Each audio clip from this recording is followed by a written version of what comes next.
All right. Well, thank you all so much for your patience, right? As we kind of get to the point where we have the ability to get the forum started, and very excited about this conversation. Raul Alvarez, Executive Director with CAN, Community Advancement Network. And we're, a network of 26 government and nonprofit partners that come together to identify ways to align efforts and leverage resources. And this is our 30th year, if you can believe that, doing this. So it's not collaboration, as you all know, is not easy work, but there is a lot of value in it, right? If you stick with it, right? You got to have some patience, and you got to be flexible, and you got to be open-minded. And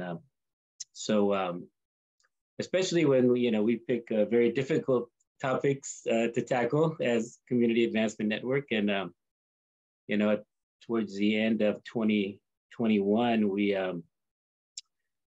had our regional summit, right, where we try to have conversations that have kind of more of impact or interest, not just in Travis County, which is where Austin sits, right, but in the 5-county region or the MSA. And so we picked for that the theme of ensuring an equitable economic recovery, right? We were literally in person. It was November, I don't know, it might have been November 4th, whatever today is, November 3rd or 4th.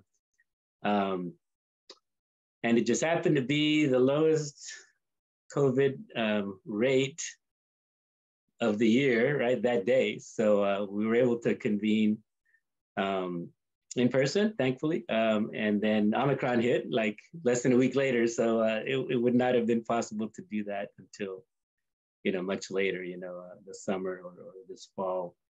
So we were thankful for that, just to be in person and to have, conversations about, well, what are those strategies we could pursue to expand opportunity, right, to those folks who may not have access to the opportunities that present themselves. And in Austin, we've had a very robust economy, to say the least.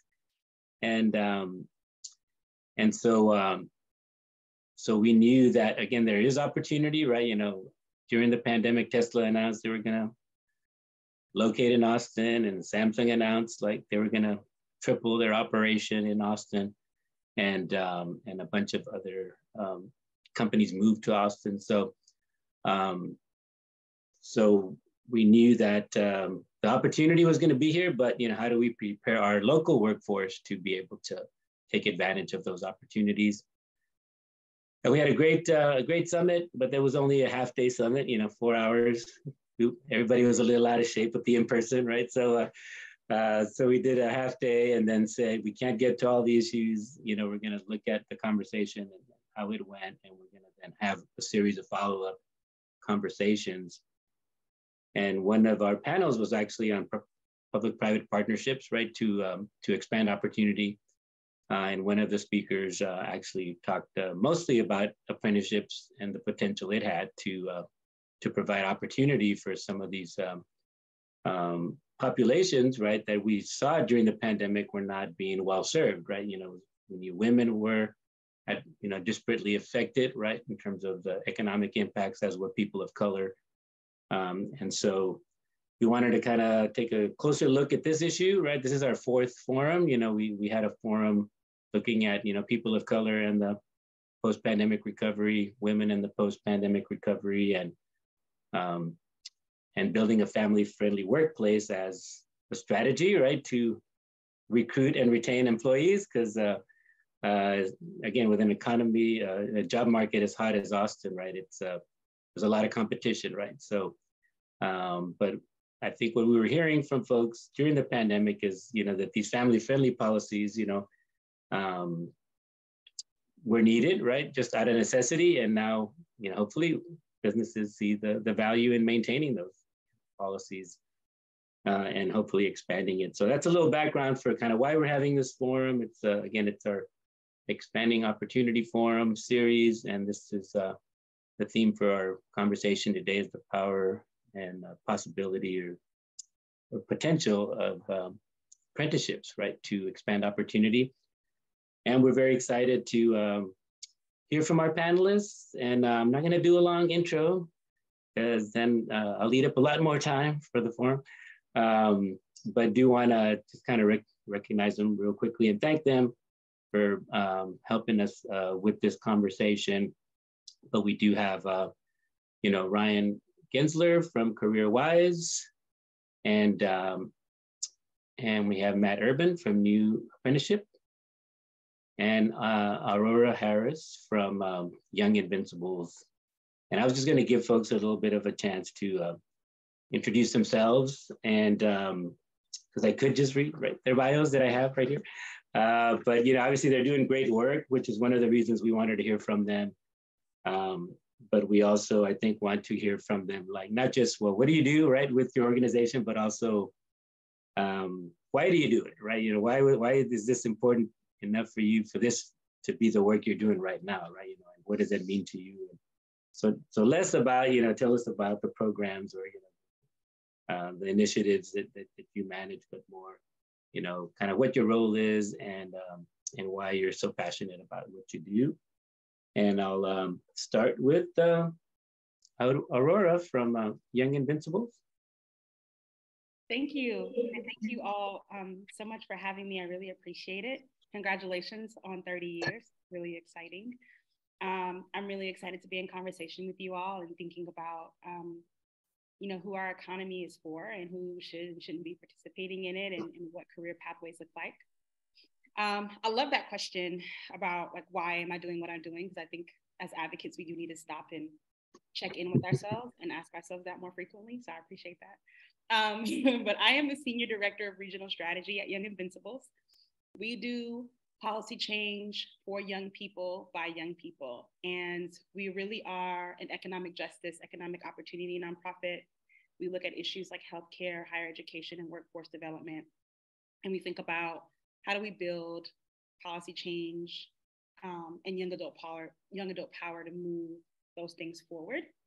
And I think I am really passionate about apprenticeships in particular, because I think we have a particular narrative around higher education pathways in this country that we tell each other and that we tell young people in particular that I think really needs to shift. And I think that apprenticeships can be a part of that new narrative as to what success looks like for you and what kind of path you can take as a young person. So I think that's why I'm particularly invested in apprenticeship work. Great, thank you. That was wonderful. Thanks for sharing that a little bit about why you do what you do, and because it's very important, right? When we're doing, especially tackling difficult issues, right? I mean, it's not, we don't do it just because it's easy work, right? But obviously it's important. So thank you for sharing that, and I'll give first Ryan, then Matt an opportunity, right, to also share a little about their role and kind of what their organization does, and sort of why this is the right place for you to be right now, because we could all be in many different places. Right? Yeah, thank you, Raul.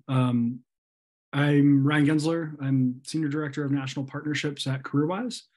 We're a nonprofit intermediary that works with local and state governments, businesses, education institutions across the K-12 and higher ed spectrum to establish modern youth apprenticeships. We do this simply because too few students are graduating high school, too few students are going into higher education, and too few students are completing higher education. And yet, that's the path that we lay out for everyone, and it's the recommendation and requirement often for our employers in offering good jobs. It's inequitably left out large swaths of our populations in this country, and they're incredibly talented people. So as a country, we've created a leaky talent pipeline with no other place for them to go. And our mission is to plug that, not purely altruistically, but obviously there's a strong strong equity component to this. But this just makes economic sense. It is in businesses' best interest to grow the local talent that they have, which will then in turn create a more innovative economy. We've seen this happen in other countries more innovative and prosperous countries around the world, like Switzerland, where we've learned that 70% of 16-year-olds choose an apprenticeship path as their formal education path. They're paid, they're doing productive work for their employers, they're valued, and that's across the board. We should have a system like that, rather than a system that gatekeeps access with high price tags. And I see that every day in my own personal life, which is why I'm here. I am the only one of my brothers that went to college. I'm the only one of my husband also did not go to college. They are all significantly more talented than I am, straight up. And yet I have been given all of the opportunity. It's an unfair system because I was able to play a game and learn better in a classroom, and they were more skilled doing real work. They should have been promoted for that, and instead they've been held back. And that's why we have to change the system. Higher education has an important role in this, but the way that we've designed it all is wrong. Yeah, thank you. Thank you for sharing those powerful sentiments, and hope to dive into that a little more, right, as we kind of get going. But, obviously it's very personal, right? It's very, to those folks who are looking for opportunity, right? I mean, who are trying to thrive or to kind of take, go from where they are to the next level, right? Take it whatever they wish that to be, right? So thanks for sharing that. That was really powerful for me, kind of personally. So thank you. And also, Matt, if you like to tell us a little about yourself and your work. Yeah, thank you, Raul. So I'm at the VP of Marketing and Admissions here at New Apprenticeship. And Ryan, like you talk about your family kind of inspired you. That kind of kicked off my pathway towards joining New Apprenticeship. I in a prior role had developed a boot camp for recent college graduates transition into an advertising agency. And it was because my sister was looking to do that. And the narrative was, hey, we love everything about you, except for we're not going to hire you without experience. And we were trying to figure out, well, okay, that's everyone hears that. So how can we sort of break that down? And so the initial way was through this boot camp that I mentioned. Fast forward a couple months, I had moved down to San Antonio for a consulting gig, and at a networking event met an apprentice and started asking some questions like, you're an apprentice? Like an intern, right? Like, no, different, right? So that was my first introduction to what apprenticeship was, but the model made so much sense to me. So I happened to look up the company at the time, called the number on the website and said, this was, 10 p.m. after this event, left a voicemail and said, hey, just moved into town, love what you're doing. If I can help at all, let me know. Got a call from the CEO the next day that says, hey, let's grab coffee. And, kind of the rest is history. And so, the approach that we take, and I won't go over Ryan, you did a great job of just articulating all the different benefits and the need for apprenticeship. And so I think maybe the thing that I'll highlight before we get into these discussions deeper is a little bit of our kind of approach, because we're focused specifically in on the tech sector. And so we are really only working with employers trying to looking for the tech to fill that tech skills gap. And so that's what we try to tailor it in there and just make it really easy for employers to be able to remove any of the barriers or impediments that they would have to be able to hire an apprentice and really see not only the short-term value, but the long-term value of apprenticeship. So yeah, really looking forward to talking more into this today. Thank you again for the invite. Yeah, and then thanks to you all. I mean, I do think, we'd like to, again, change that perception, right? That it's, just of it as an internship, right? Or just something that a high school student or a college student needs to do, right? To kind of finish the track that they're on, right? So thank you for sharing that and giving that perspective. I worked at Austin ISD for for 10 years before taking on this job. So, we're definitely always looking at sort of what's the right path for each individual person, right? Even though we always try to have high expectations and try to, like encourage people to challenge themselves, right? But people, have different interests, right? And have different choices that they might make.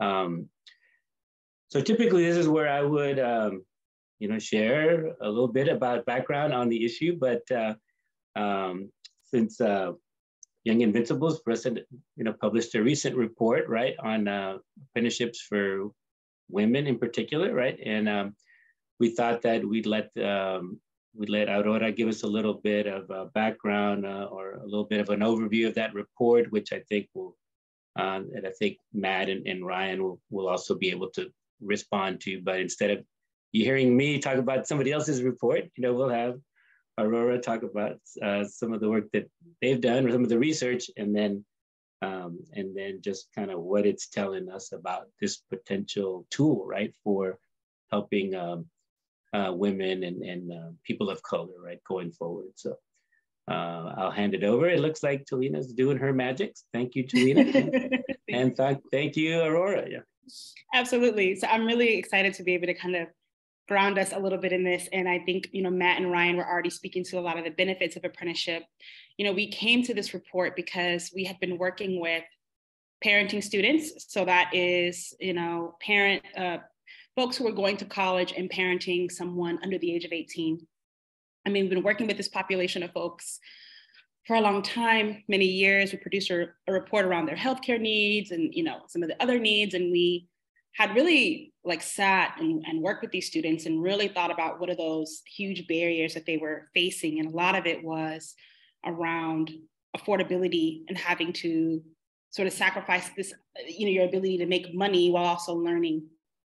And so, and they needed those funds for their family, right? And so that's kind of how we came upon, well, what would it look like? And what does it currently look like for women and parents to pursue apprenticeship in our state? And so that's how we kind of came up upon this report. And I'm going to kind of outline some of the things that we found and some next steps that we're going to take at YI to help kind of ground the conversation today. So you guys know about YI, policy change for young people, by young people. Work a lot on these issues for young adults ages 18 to 34, and just really looking at how can we build and reshape the economy with young people at the table. So our report focused on work-based learning or apprenticeship. We kind of use those terms interchangeably. A lot of folks don't, but apprenticeship programs kind of meet the definition of work-based learning. So throughout the presentation, if you hear me say one or the other, I'm really referring to apprenticeship, which, as we all know on this call, is an earn and learn model where people can get job-related classroom training, they can get other on-the-job training, and they can get paid while they're learning at the same time. So it's really, really incredible. They also get mentorships, and it results in a credential, which is really key because in our state, we've got some really high attainment goals that we're trying to reach around how many young people or adult learners are getting credentials or higher education degrees so that they can enter into the workforce and get family sustaining wages. So that's really huge about apprenticeships as well. So women and parents in the Texas workforce, we got an artist to kind of bring this to life a little bit. This report had 4 different features to it, and I'll share this deck after this, as well as a link to the report as well. But the 4 pieces is that first, we did a landscape analysis on just apprenticeship fields and accessibility for women. And after that, we did some community-based interviews with employers, with intermediaries in this space, to kind of get a sense of what are the current strengths and weaknesses and opportunities for apprenticeships for women and parents in particular. Next, we did a statewide survey of Texas women ages 18 to 34. We really wanted to understand their perceptions of apprenticeships and if it'd be something that they were actually interested in or they have an appetite for. And so we had some really cool findings from that. And then, at YI, we believe nothing about young people without young people. And so we put together a council of women who are currently in apprenticeships to help guide and write this report. And without their feedback and just everything, this report would not have been possible. So I'm going to share some videos and some quotes around what they kind of brought to the report too. So with the landscape analysis, we did a detailed review of some Department of Labor apprenticeship data and kind of analyzed it through a gender equity lens. And what we found there was that the number of apprenticeships in Texas has actually grown by 81% since 2014, which is fantastic, but only 9.7% of all the registered apprentices in Texas are women. So women have not really been a part of that growth. And the reason why is that throughout the history of apprenticeships, most of them are in the trades. And as we know, as a society, women are generally not, pushed in the direction of going into the trades, right? And so a huge reason for that is that most of those programs are occupied by men because historically, men are occupying those types of roles. The most popular programs for women were registered nurses, electricians, nursing assistants, some heavy and tractor-trailer truck drivers, some steel workers, some graphic design, and some carpenters. But for the most part, the vast majority of apprenticeships were in the trades. However, what we also found in our landscape analysis is that, yes, a lot of apprenticeships are in the trades, but we actually have a lot of industries that are apprenticeable and can be turned into apprenticeship sites that do appeal to a variety of genders, right? And so we've got financial activities, education and health services, wholesale and retail trade. A lot of these things are outside of the trades, could actually be apprenticeable, but we as a state aren't really focusing our efforts on, making some of these industries apprenticeable, and therefore opening them up to, different types of young people with different types of interests outside of the trades. And so that was something that we found in our landscape analysis that we really wanted to highlight and kind of shows, hey, state leaders, let's figure out how do we make other high wage occupations apprenticeable in our state beyond just the trades. Another thing that we looked at in our report and our landscape analysis was the wage gaps between both male and female earners, but also the wage gaps within women themselves, right? And so on this chart, what you'll see is programs and their pay highest to lowest. So a registered nurse gets paid, way more than a childcare worker. But what you see here in this one is that women of color are largely overrepresented in the apprenticeships that pay the lowest, right? And so childcare workers, for example, are predominantly Black and Latinx women that are doing those roles. Registered nurses programs are primarily white women, right? And so we also saw that there was inequities even within the gender rating that we were looking at. And so that's something else that we really need to think about with an equity lens of, how do we get women of color in particular into some of these more high wage apprenticeship roles. So after we sort of did our landscape analysis, looked at the Department of Labor statistics, looked at some of the wage statistics, we wanted to talk to the community. Apprenticeships have a really strong network, and we wanted to really talk to government entities and the programs themselves, community colleges. We talked to other nonprofits in this space, organizations that champion women and children. We just, we really wanted to get an understanding of what are the strengths, weaknesses, what can be done from the community perspective. And what we really found is that there was no, this is across the board from all the communities that we spoke with, was that there is no real centralized and accessible career information, both for them to access and also for the young adults who are wanting these programs to access. The ones that were out there, folks, largely said it wasn't really accessible to the populations that they were working with and didn't really help them. So real lack of digital outreach. We know that a lot of young people are on social media, live their lives online, on their phone, as we all do. And so really needing a space to strengthen that.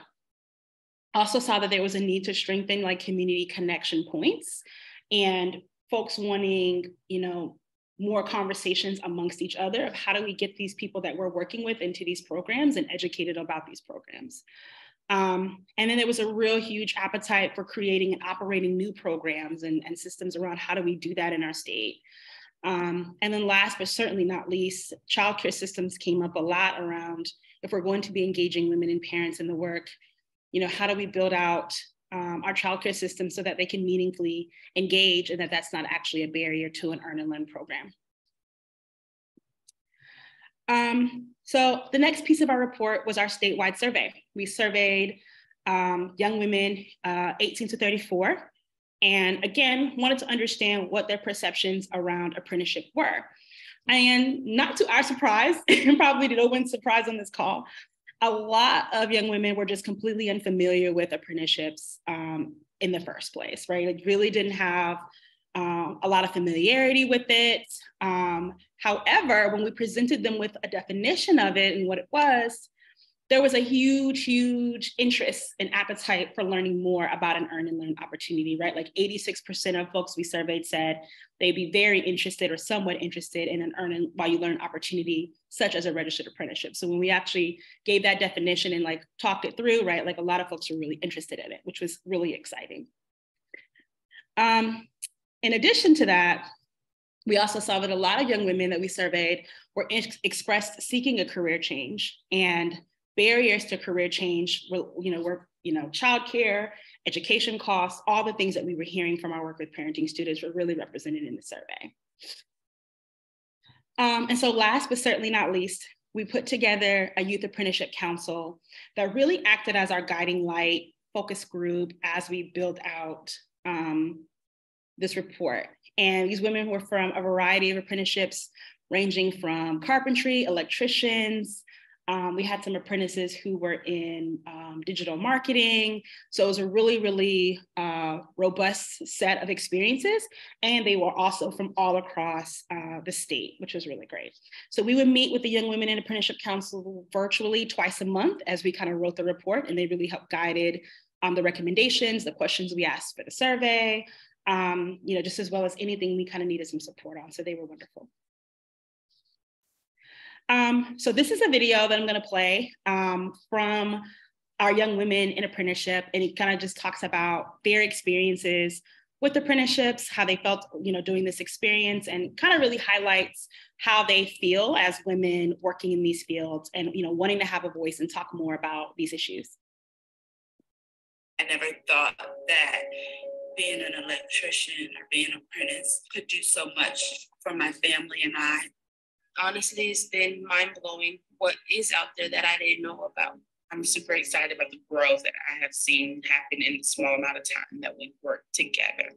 I think that right now many women in Texas don't know that these programs exist, and they deserve to know that these programs exist and these programs change their lives. My name is Roses Diaz. I'm the mother of 2 boys, and I am formerly a digital marketing apprentice. If given the opportunity, a lot of high school students would choose apprenticeships. We always think about it, you have to go to school for years to jump into the medical field. And that's not true at all. The short time frame that college doesn't give, normal courses take 9 to 12 months. I went through a program that took 16 weeks. It's also a way that's affordable. With the way things are now, college is extremely expensive. And so apprenticeships offer an alternative to that. I didn't have any additional debt for tuition. It has afforded me the opportunity to be able to touch and help over thousands of people. The digital marketing apprenticeship allowed me to gain a new skill set that I didn't have before. Job security and advancement in my new field. The apprenticeship helped me kind of meet in the middle and teach me the hard skills, the technical skills, but also teach me a lot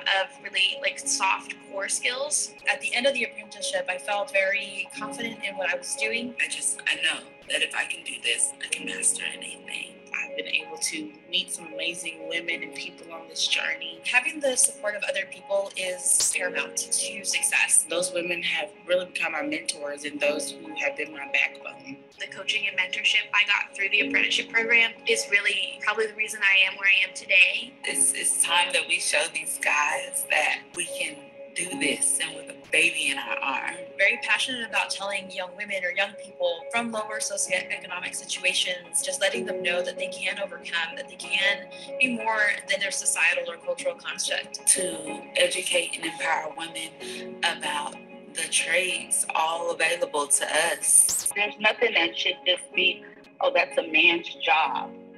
No, if you want it, it can be your job too.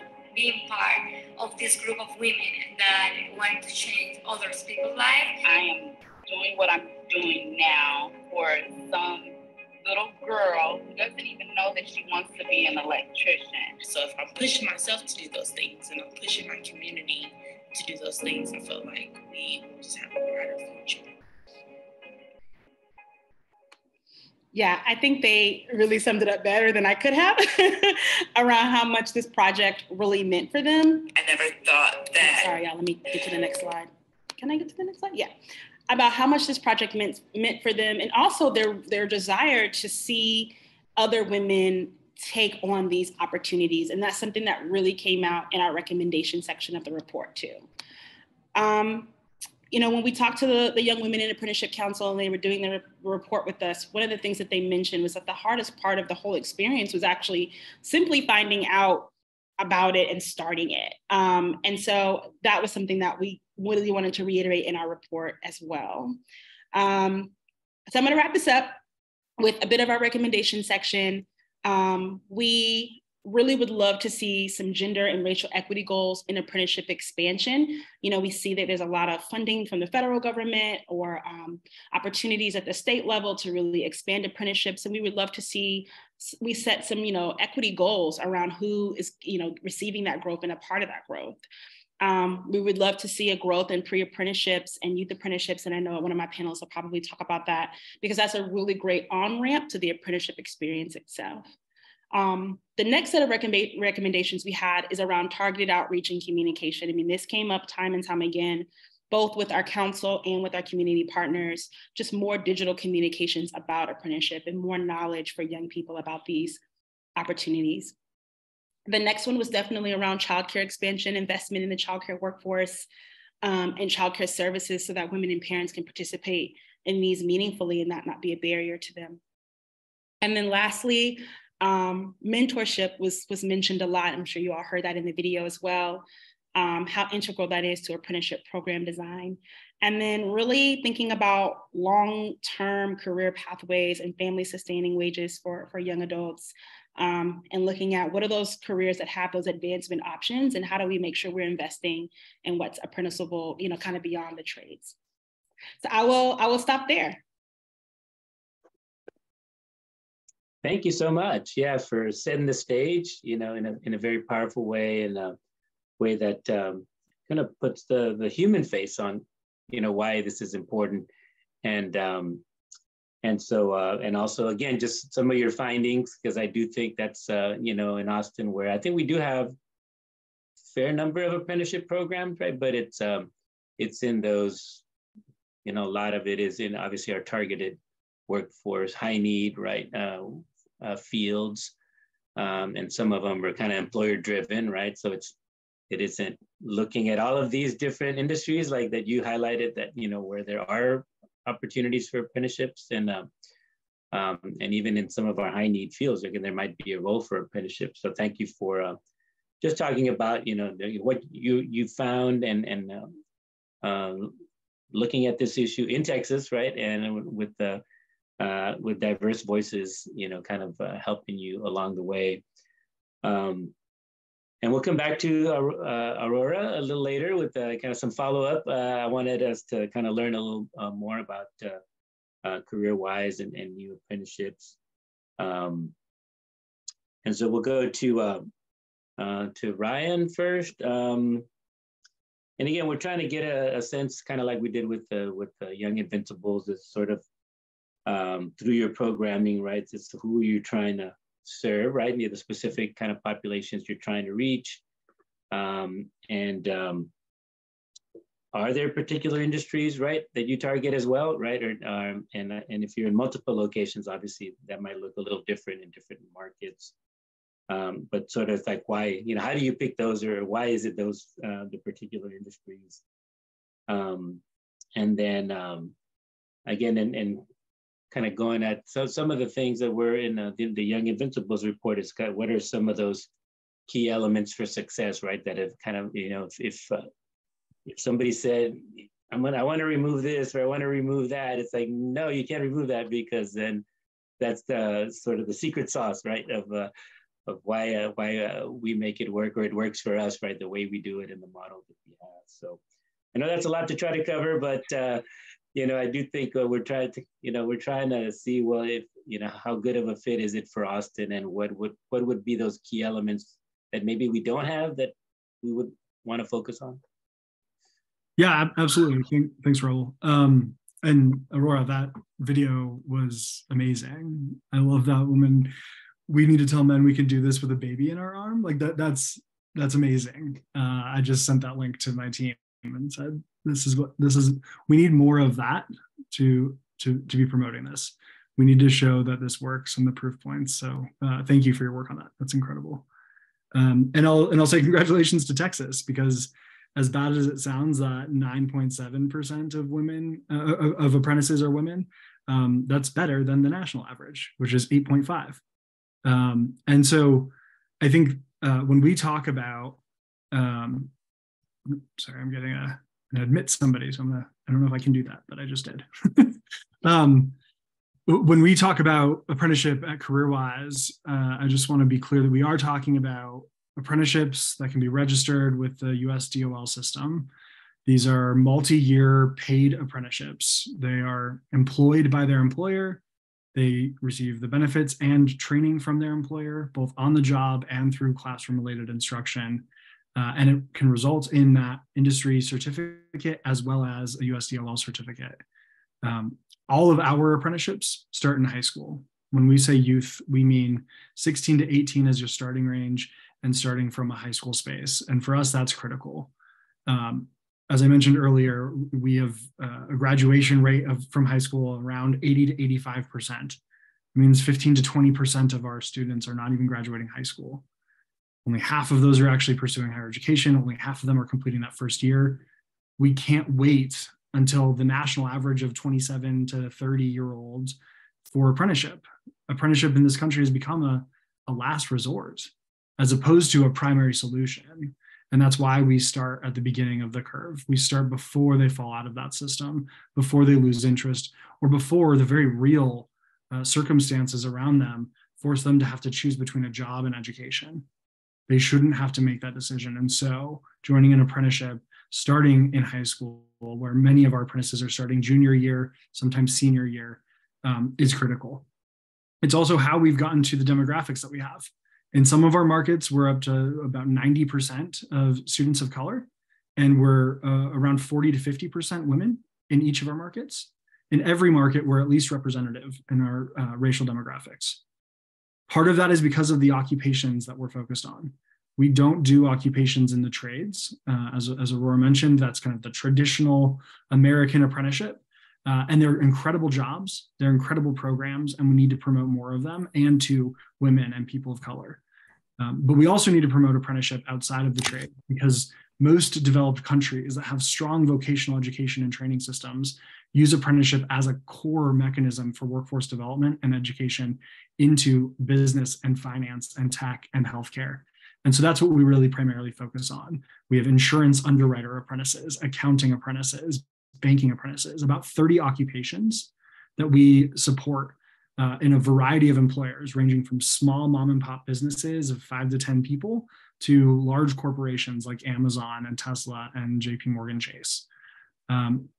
We do have some advanced manufacturing apprenticeships, and that's kind of the closest we get into the trades, really looking at maintenance and also engineering, robotics, and automation as a kind of a primary area for that, really staying on the advanced side of manufacturing. And we always choose our occupations based on economic demand. Raul, you said something very importantly earlier, that this needs to be employer driven. An apprenticeship doesn't exist if there isn't an employer that's hiring that apprentice and training that apprentice. An apprenticeship is a job and really should be a career. And so we start with employer demand, work with our employers to create these occupations. And our occupations are developed across employers, so they're all training to the same rubric standards. We're competency-based in that sense. And then the other thing that I'll say in that is that our apprentices are given options throughout this. It's not about choosing an apprenticeship instead of higher education, but youth apprenticeship really is an options multiplier. So we offer our students decision points throughout, along with their employers, about what higher education courses to embed, what industry credentials to include that can get them prior learning credit in their higher education institutions, and how we stack that towards a bachelor's path if that's the apprentice's wishes. If they don't want to go into that classroom again, or if they're not ready to go back into college from post high school, they can continue working obviously full time, and that's the job that they've been training for. So that career is something that we're building up with our apprentices, and the options for continued education alongside that our employers are paying for the training courses of. And then lastly, I'll say from an occupation selection perspective, when we think about those high wage opportunities, Aurora, as you mentioned, the gender gap still exists even within those 9.7% of Texas apprentices that are women. They're the ones that they're primarily taking the lower wage occupations. And that's something that we even see within our suite of occupations. That breakup exists. And so we try to market as much as we can to these young women opportunities in the engineering path or in the banking path, and not just on that traditional kind of healthcare path, for example, or teacher path, for example. But even in those instances, we won't allow an occupation, an apprenticeship to end with a lower wage occupation. So I saw a medical assistant, nursing assistant as one of the occupations listed on the Texas report. That is a component of a larger pathway, but we wouldn't consider that an apprenticeship in and of itself. A certified nursing assistant, CNA, is a part of that journey, but it should be ending with a registered nurse or a bachelor's in nursing. And in an education pathway, for example, there's a lot of grow your own talk right now in communities. Paraprofessionals are unfortunately very low wage positions and don't often stack on their own to a teacher degree or teacher role. But we've intentionally built that pipeline through an apprenticeship. So high school students can start as paraprofessionals in their home elementary and middle school, supporting their teachers alongside that, learning on the job, getting paid by their school, who then also pays for their dual enrollment courses that lead towards their bachelor's in teaching. And then they have that guaranteed job back at their home high school. So schools are starting to build teacher pipelines that look like their students because they were their students. And those students are getting that upfront training and education towards that degree, making the degree more affordable and starting their pensions when they're 16 as paras. So the role, even if it's lower paid, now has more benefit to them from an economic development standpoint, an economic opportunity standpoint. So always trying to find ways to ensure that this is an economic driver, not just a stopgap for a business to fill a low wage role. Sorry, that was a lot of rambling. Raul, you mentioned not using a PowerPoint for our portions, and I'm finding that I don't do that often. No, that was really great. And I just want to say I've loved everything that you said. And we are thinking about, like a micro credentialing, to your point, right? Because it defeats the purpose if you do this program and then you end in still a job that's not a family sustaining wage, which a lot of times those nurses, assistants, CNA, jobs are, And so I love this idea of micro credential, and it's building toward that larger goal. So I just wanted to say that. Thank you. I appreciate that. And I think it's essential. We need to find these kind of stackable paths, and employers are seeing the benefit of this. This is a positive return on investment for them. These are really high turnover positions. So even if these young people are moving through that position fairly quickly over a year or two, that's longer than they typically are keeping people in this position in the first place. And now it's productively filling other higher wage and higher need roles as well.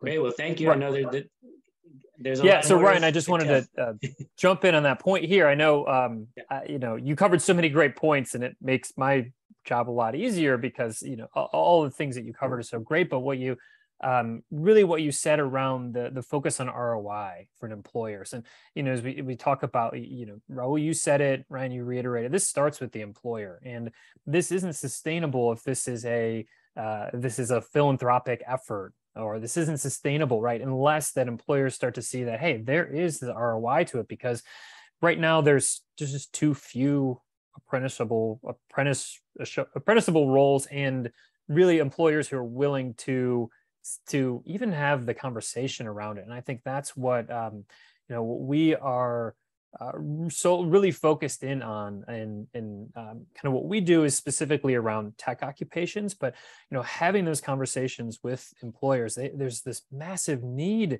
for it, right? We've talked about that, but really saying that no, you're not investing all this money in hopes for a return in 10 years. Like, yes, there's going to be amazing long-term impacts, both in the output, but also in the culture you're developing and in the retention of your employees. But no, these are really, really talented individuals that you've been overlooking because they don't have a 4-year degree, that have these credentials or the skills, the certifications that are really the important things for the driver of that work. And so, I could go on and on about that, but really just wanted to reiterate that point, and especially for everyone, on the call here, that, it is something else we talked about in kind of a pre-call, was that this has to be a community-based effort.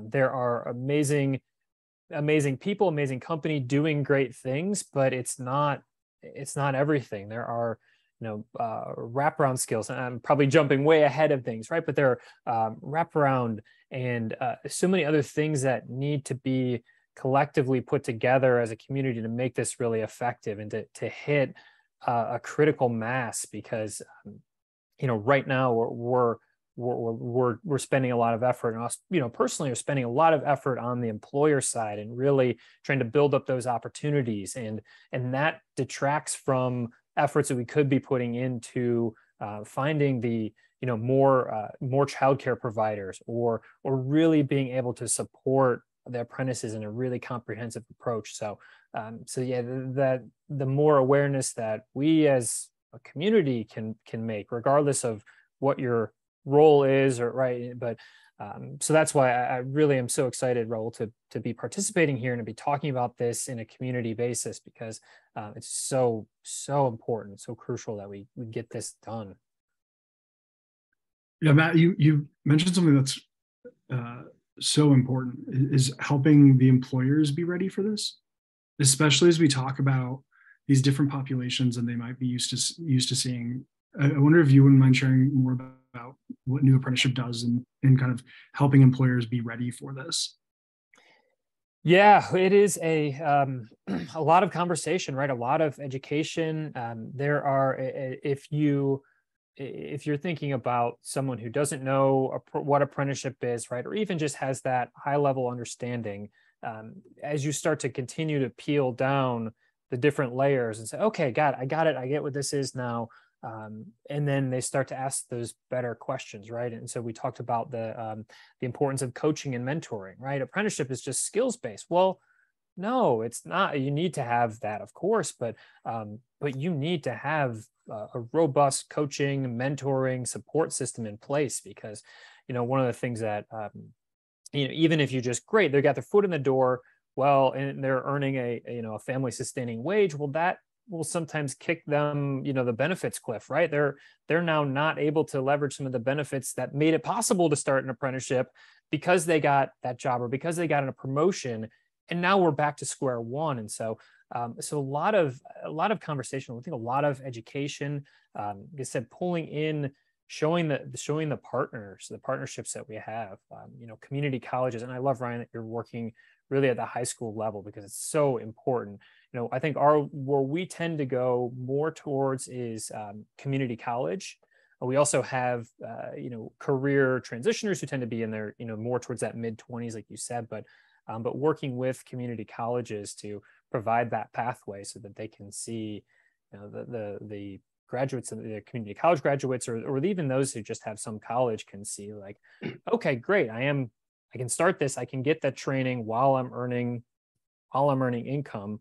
But it doesn't just end there, right? This provides me all those different options later on. So I think presenting back to get your original question, I think presenting kind of the holistic picture of what is required for an apprentice to be successful in this role, and identifying, well, what can you provide? What do you have? What can we provide? And what do we still need to get from somewhere else? What do we need to find through other community partners to ensure that apprentices are successful? Yeah, I mean, I appreciate the conversation, because I do think that's sort of one of the things that stood out between, having conversations with each of you about the focus of your work, right, is that the support that's needed, right, not just to say, yes, we'll hire an apprentice, but it's the pre-apprentice, and we say pre-apprentice, right, but it's pre-apprentice for the apprentice, and it's pre-apprentice for the employer as well, right, and so I do think that that's kind of one of those things, again, that if you're a big company, right, that can invest in creating a robust program, right, you may have those elements, but other companies who maybe aren't as large or have the resources, or who are not sure kind of how to do it, right, I mean, may not have the ability to do that. And I think it goes back to Aurora, the systems of support piece, right, that need to be created, right, in order, regardless of the industry, right, where we want to introduce an apprenticeship program. So to Aurora, the question is, like, sort of how do you, what was some of those systems of supports? And I think you alluded to some of those, right, as part of your presentation, but also, kind of to Ryan and Matt, it's more about, if an employer comes to you, right, they're not in an industry that you typically support, right, but you have the systems, have you had the situation where people approach you about, helping them in these other industries or companies you don't typically help, but is it that there's that ability, right, to kind of use the model, but in different contexts, right, just because it's because we're looking, again, for us, it's kind of like, well, what can we create from a systems point of view, right, to support kind of a community-wide program versus something just specific to certain industries, which there's a lot of value in that, right, and a lot of interest in that. But so I was just kind of curious, kind of about that first, Aurora, and then we'll go to Matt and then Ryan. Yeah. I'll kick us off, and I'm really curious about what Matt will say to this. But I think what I found is that, and I don't know how else to say this, but oftentimes we, in the nonprofit or advocacy space, we wear a different hat than an employer in a business does. And, we have equity on our minds, right? And like we want to do narrative change, and we have a personal stake in it, and we know these young people, but I think businesses are more incentivized to do things for their bottom line. And, what's that return on investment? And so I think as intermediaries and nonprofits have to make that easier for them. And I think that's why a big piece of our recommendations around supporting young people getting into these programs is more around the pre-apprenticeship routes, more around apprenticeship navigators that can live from these communities and can help young people sort of navigate the different systems of basic needs that they need while they're in these programs. Because I think, asking an employer to provide all of these basic needs and services is just not something that it's great, and we should, but it's not necessarily something that they are incentivized to do. And so when we were thinking about it, we were thinking, how do we take this a community-wide approach of we're asking the employer to make something apprenticeable, start this program, but where are those other partners in this space where young people can get their basic needs met, their childcare, get that system navigation, and the employer is just kind of ready to kind of take on that new talent. So that's kind of how we approached it, and hopefully that kind of answers your question, Raul. Yeah, we definitely talked about that in our pre-session, right? Just about how it's not on either the program, right, itself, or the employer themselves to meet all of these kind of wraparound needs, right? That so there is a connecting of the dots, or an ability or a process to connect the dots with the supports that the apprentice themselves might need. So very, very important point. Matt, you want to kind of speak to that a little bit, just in terms of the kind of systems of support, and just kind of how are they really applicable, right? Across fields, or is it, what I mean? Is it very kind of industry specific? Yeah, I know, for us specifically, because we're really focused in on the tech, if we have employers that come or organizations that say, hey, we want to do this, we say, we'll offer to guide them however possible, right? Get them in touch with the right people, kind of leverage what the model that we've built, because a lot of that framework can be applied to other industries. That's not something that we do. I think, Ryan, you probably could be able to talk to this more comprehensively as well, but that's kind of the role that we play. But Aurora, going back to your kind of question or your point around how as a nonprofit you're approaching it versus maybe some an employer might be approaching it.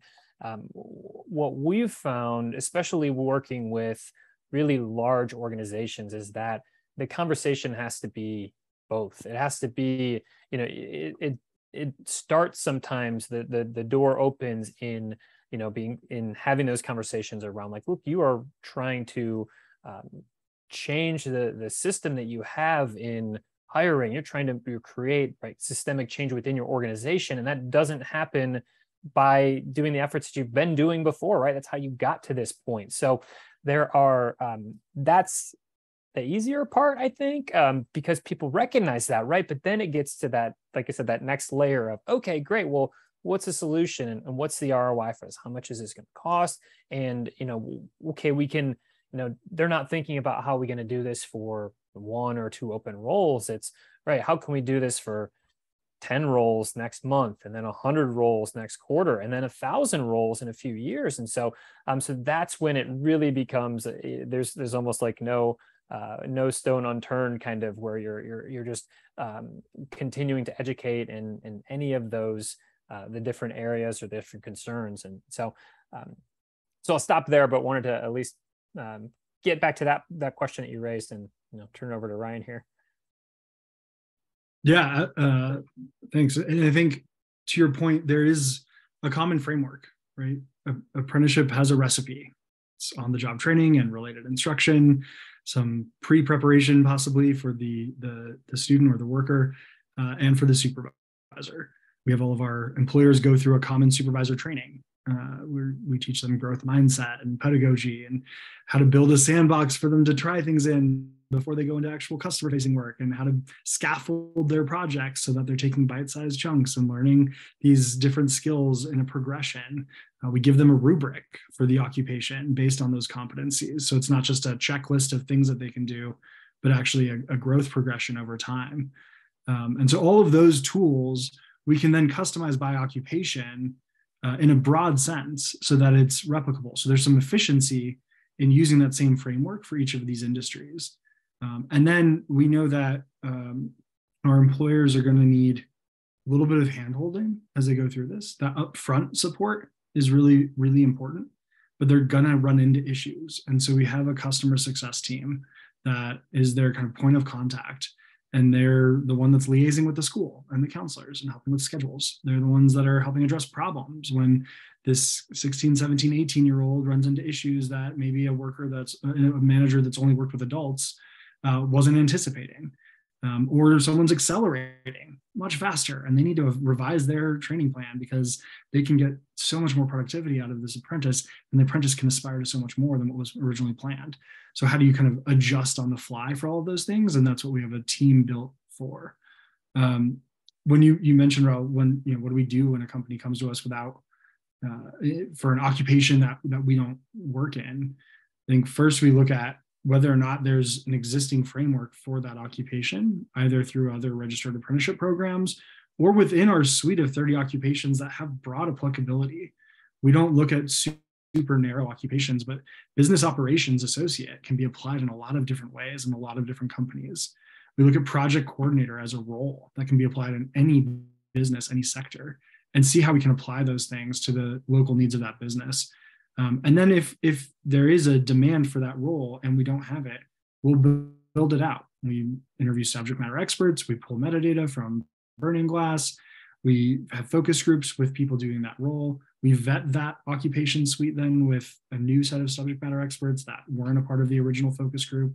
And we build out that occupation, and then that becomes available to our network of practitioners across the country that are delivering this. Yeah, as you were speaking, I think it reminded me a little of Matt, the work y'all do, right, where it's a particular job category, right, or categories, but you can almost touch a lot of different industries, right? Just like every business is going to need a lawyer and an accountant at some point, right? There's all this tech support, right, that they also need.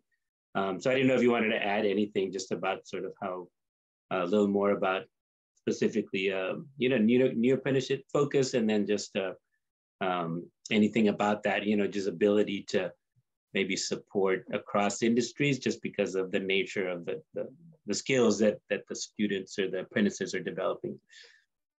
Yeah, no, it's a really great point. And Aurora, the video you put together, it was, I loved it. And also, I mean, selfishly, I loved it because I saw some familiar faces in there. We think about a few of those digital marketers came from our program, and you think about, the occupation itself, right? The digital marketing or IT, that framework, like you said, Ryan, the technical skills training is similar, but the industries that they can support are limitless. I mean, between Anna and Diana and Amantha, I think, who are on there, you've got a local auto parts store, I think, was one of the organizations. One I think was in government, and then another in an agency. And that's just a few different examples. And so when we start to think about the actual impact of across industries, it is limitless to where, because who doesn't need someone in tech right now? So that's, I think that was the one of the points there. Just that the skills, just I guess the impact, right, that kind of skills training can have across all these different organizations. Great. Well, thank you. I just wanted you to have a chance to talk a little more about the new apprenticeship. And again, just because it related, I think, to the conversation. And we're going to just encourage participants to put questions in the chat. But I did want to just kind of maybe pose one last one about this, it has to be in quotes, post-pandemic environment, because we're still in a pandemic, right? It's just that we have better tools, right, to navigate it. But just kind of what you see going forward with your work, right? Are you, with all these monies being passed at the federal level, do you see either opportunities or something specific that can help, right, with expand your work or support the kind of work that you're doing? Or again, Aurora, more from your point of view, is like, how are you, in Texas, our legislature doesn't convene that often, right? So every other year, so they're about to convene in a couple of months, and anything that you might like to share about, what you might be doing with your report and trying to advocate, right, for these kinds of supports. So we'll go ahead and start with Aurora again, and then maybe go back to Ryan and then Matt.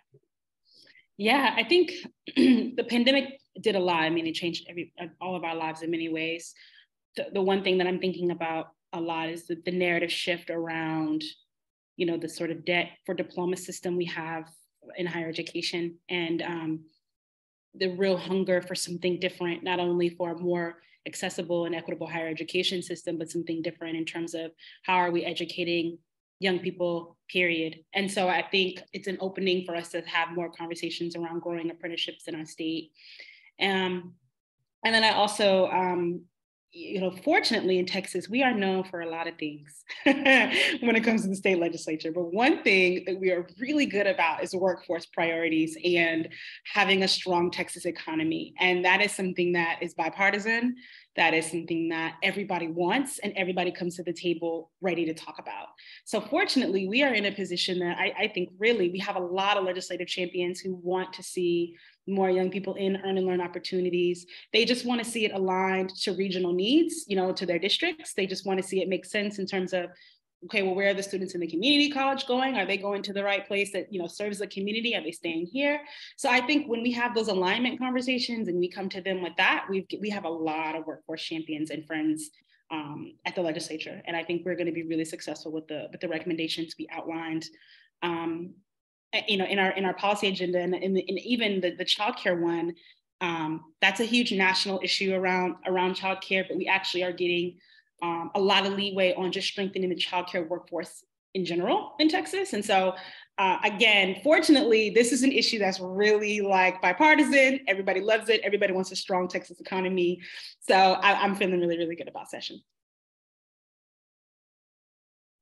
Awesome, thank you. Ryan, anything you'd share on that front of, you know, do you see a shift happening, right, in terms of the kind of work and the support for the kind of work that you do?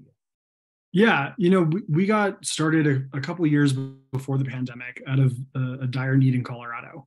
We were importing all of our talent. We were leaving too many of our local Coloradans behind. And Governor Hickenlooper saw this as a critical strategy. So he created this Business Experiential Learning Commission, which brought together all of the relevant talent agency heads, economic development, higher ed, K-12, workforce, with CEOs. And they identified youth apprenticeship as the priority. What we've seen is a continuation of that now into a new administration and post-pandemic, a doubling down of that, even into our public sector, where public sector is saying we are also struggling with talent and oftentimes are the largest employer in some of our counties. And so they're making more room for apprenticeship as a hiring opportunity in our municipal office roles. Our schools are doubling down on Grow Your Own. As I mentioned earlier, the para to teacher pathway is something that we're seeing explosive growth in across Colorado. And then as we support other markets outside of Colorado in New York and Indiana and Michigan and DC, we're seeing more and more uptick from employers and from schools who are saying after 3 years of virtual education, 2 years of virtual education, this idea of working directly with employers, having real experience outside of kind of a classroom or a virtual classroom is critical. But that we can leverage virtual education in a really positive way. And I think for a long time before the pandemic, we would think that all the related instruction had to be in person. And we were having students go from high school to a community college and to work. And if you didn't have a car, that was a really hard thing to do. Even if you have a car, that's a hard thing to do. So by being able to take out one of those locations and have virtual education as the related instruction, leveraging our community colleges that created and kept virtual courses, our universities that did so, as well as things like Coursera and edX, we've been able to reduce the logistical constraints, increase the access, and be more nimble in what courses are available, what training is available to our apprentices. So that's something that we will see continuing post-pandemic, and we're seeing a lot more opportunity for. Yeah, that virtual shift was the biggest impact for us. And, we were at the time running in-person cohorts in San Antonio and Austin. And that was the geography that we served. And the pandemic obviously changed all of that. And so it did force us to evolve quickly. It did. We began providing those, the training all online and across the country. And it's really been a blessing to be able to expand in this area, at least in this context, right? A blessing to be able to find and create more apprentice opportunities by providing that training all virtually.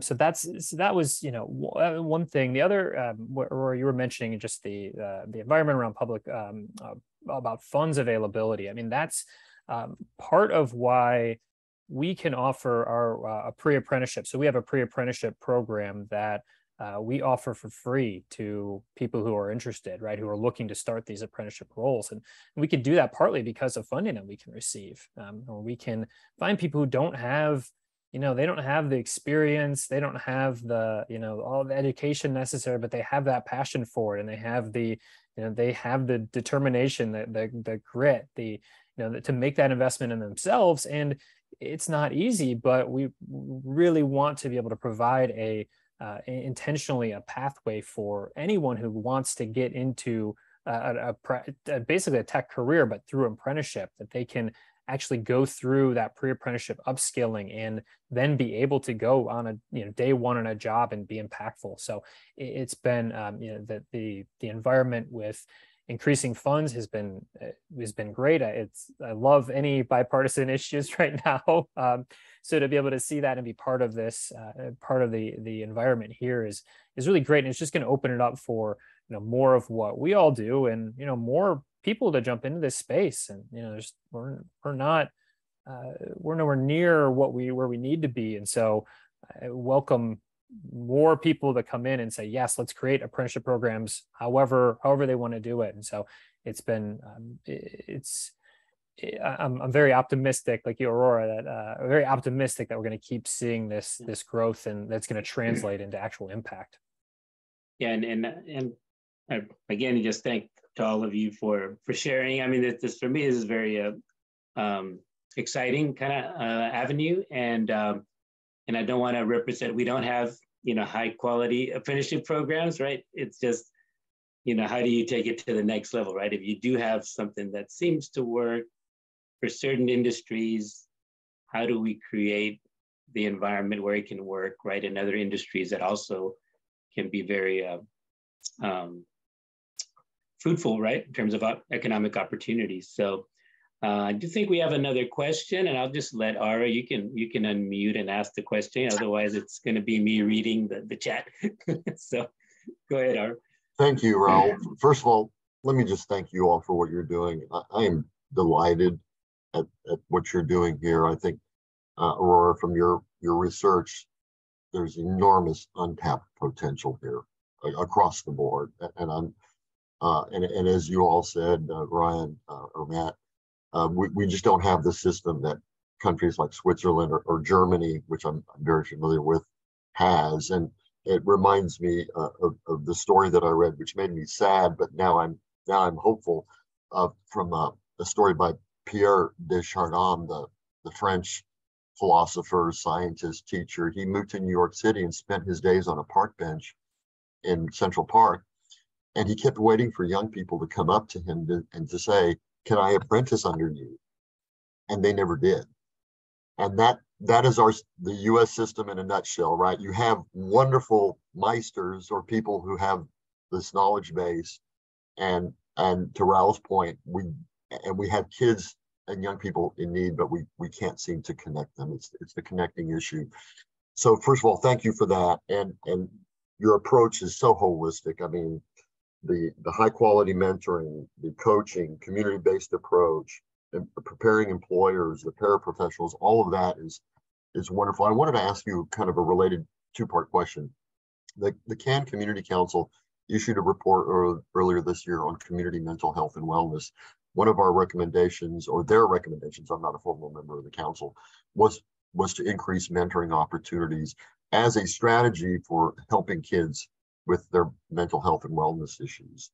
And so I was wondering if you could talk a little bit more about how that mentoring component works, not just for the occupational training piece, but for general life, coping with life skills. And then related to that is how you connect what's going on in the workplace and the apprenticeship training elements with what's going on in the classrooms. So to what extent you coordinate with teachers, counselors, both academic and technical, to kind of reinforce the school-based learning piece of this. So mentoring and then coordinating with schools. Yeah, I'm happy to jump in and share a little bit about what CareerWise does generally, and then Matt, maybe you can share more about specifically what goes on in Texas, since we don't operate in Texas at the moment. Each of our markets handles both of those components a little bit differently. But from a mentoring perspective, all of our supervisors go through that pre-training and coaching from us around working with young people. And then they take on that mentoring role in addition to the technical training that they do. But that alone isn't enough. So they also have the students, that customer success manager, that's there as a kind of a neutral advocate and resource for them as they're running into challenges, or someone that can reach out.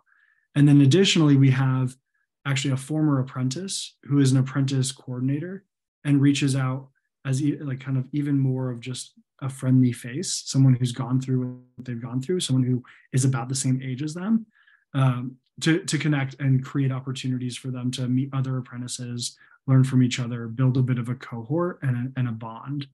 And we bring all of our apprentices in cohorts. So they're going through boot camps together, even with apprentices from other companies and other sectors. So they're kind of getting a little bit of that network and that, I think, connection to others that are doing this. So they have places to reach out and more of a network to learn from. The connection to the school piece is a critical one. And we consider ourselves an intermediary. And by that, I mean, we connect the different stakeholders in the ecosystem to work more efficiently together and to coordinate these programs. So as an intermediary, we're relaying the competencies that our apprentices are being expected to become proficient in by the employers and what they're training to back to our schools, which is informing what needs to be in the CTE courses and helping align CTE concentration as either a prerequisite or as alongside the apprenticeship for the related instruction. And then where there's gaps in that availability, that's where we look for a lot of online training and other kind of industry credentials that can be trained towards. One thing that we're piloting in Colorado right now is an all virtual, this is a little bit odd to say, it's an all virtual learning, but in-person classroom. So the students go to an in-person classroom with a proctor, but they can have their own subject that they're studying so that the school doesn't have to have a whole class that's dedicated to that one subject. And it's all geared towards an industry credential. So one student could be going after their Adobe Creative Suite. One student can be going after an associate project management certificate. One student can be going after a Salesforce administrator license, all in the same classroom, proctored by someone. So there's somebody for the accountability and the kind of higher level technical support, but they have the industry experts through the online course that's available that they're training towards. And that's something that can be done in high school. And then we also passed legislation in Colorado, general funds to be added to schools as a reimbursement, a pay for success for those industry credentials that are gained up to $1,000 per certificate. So that helps feed the cost of that. So those are some of the kinds of ways in which we're connecting the classroom and what's needed on the job and helping facilitate that.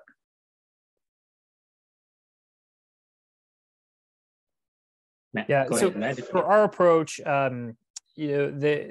there are really, it comes down to, for the answer to both is coaching, right? And so we do have, there are program managers and other support team. We organize mentors from the industry who are in, who've really high level, C-suite level, who can provide that additional, but it really comes down to the coaching. And so, you talked about, at the individual level, we meet weekly one-on-one, and we call this, the performance coaching, where they're, they are working through any sort of barriers, any impediments that the apprentices have. And, in theory, it is on the job impediments, but in practice, it's life impediments, right? It's how can we help you deal with what's going on so that you can be effective at your job. And so that coaching relationship is really critical for us. And that's also how they tie in the on the job with their related training. Our coaches are invited into organizations to some capacity where we do joint goal planning on a quarterly basis, sitting down with the apprentice, the mentor, or the coach, and the hiring manager. We go through and say, all right, well, what's the expectation for this apprentice in the next quarter? What are those goals? What kind of resources do you have for them to be successful? What kind of accountabilities? Just go through so that at the end of this session, we ask the question is, hey, if we come back here when we come back here in a few months and this apprentice has accomplished these things that you outlined, is that success, right? And so just kind of forcing, in different organizations are some are really great and they have this already, and some of them are like, they leave and they say, oh my gosh, thank you so much for doing that, right? This has been so helpful for me because I hadn't taken the time to sit down and articulate what are those goals and how do you really quantify them so that there's just this alignment on day one, and then the coach can go week to week and support that, have an understanding of what those individual business goals are, help supplement with related training that's going to help them accomplish those goals, and just kind of this virtuous cycle that happens because of it. So that's yeah, I can't say enough about the coaches that we have. They're just incredible in all that they do, but that's kind of our approach towards it. Cool. Well, thank you both. And I know Aurora, in your apprenticeship report, one of the program strengths that you identified or observed, right, in apprenticeship programs was that mentoring piece. I don't know if you wanted to share something about kind of why that stood out to you all, right, in the process of doing your work. Well, yeah, no, I mean, I don't think, I mean, I can't, you know, Matt and Ryan said it best. That came from talking to folks like Matt and Ryan, but just hearing, and, you know, Matt, we really should have talked to you, but that came from folks, you know, kind of lifting up these very same strengths. So that's where that came from.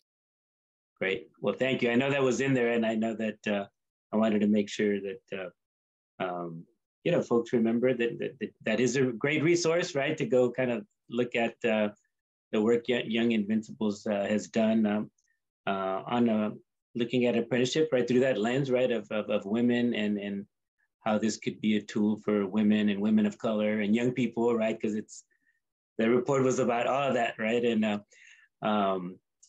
and again, just thank you. I know we're at the end of our time, and we could probably ask, you know, another, you know, half a dozen questions or so, and go on for another 30 minutes to an hour. But we do want to just thank you for taking the time out to help us learn and to get smarter about this particular topic, and let folks know that you know, the series that we've created, obviously we're kind of summarizing sort of what we're learning as we go through it. And in 2 weeks, we're going to have our retreat with our CAN board, and we will be using this, again, sharing this, some of the insights that you have shared with us with the CAN board and our community council members that also are invited to that. But trying to see, again, how can we move some of these strategies forward that we think can help expand opportunity and ensure an equitable economic recovery. And I'm going to put my email in the chat because coming out of the retreat, we're going to create an expanding opportunity planning team, right, to pick up the ball on some of these issues and some of these strategies and priorities and move them forward in 2023. This was our assessment year, right? We're trying to assess, you know, what are the things we could be doing in terms of expanding opportunity. And then as we hone in on, you know, a small number of priorities, then we can create, you know, these teams of folks who can move those concepts forward for our community. And so can't thank you enough for sharing your knowledge and expertise and really giving us, inspiring us, right, in a lot of different ways, but just to know that that we have great people like yourselves doing the work you're doing, and that and you're willing to take time out to help others out, right, who may be interested in doing something similar. So we reserve the right to reach out to you again, but hopefully with something that again, you know, hopefully involves us working together to, you know, actually build something and not just again, you know, taking you away from your work that you do, which is so vitally important, right? And we do thank you for making time for the conversation, and definitely learned a great deal through this interactions that we've had over the last few weeks and even today. So any final words, any thoughts? I know there's some things you can say that in the chat, or you can just any announcements or any final words that you'd like to share, and then we'll close it out. So. No, thank you for having us. I'm sure all of us are open to hearing from anyone on the call. And, you know, we look forward to doing this work together. All right. Well, thank you all again. Good luck with your work.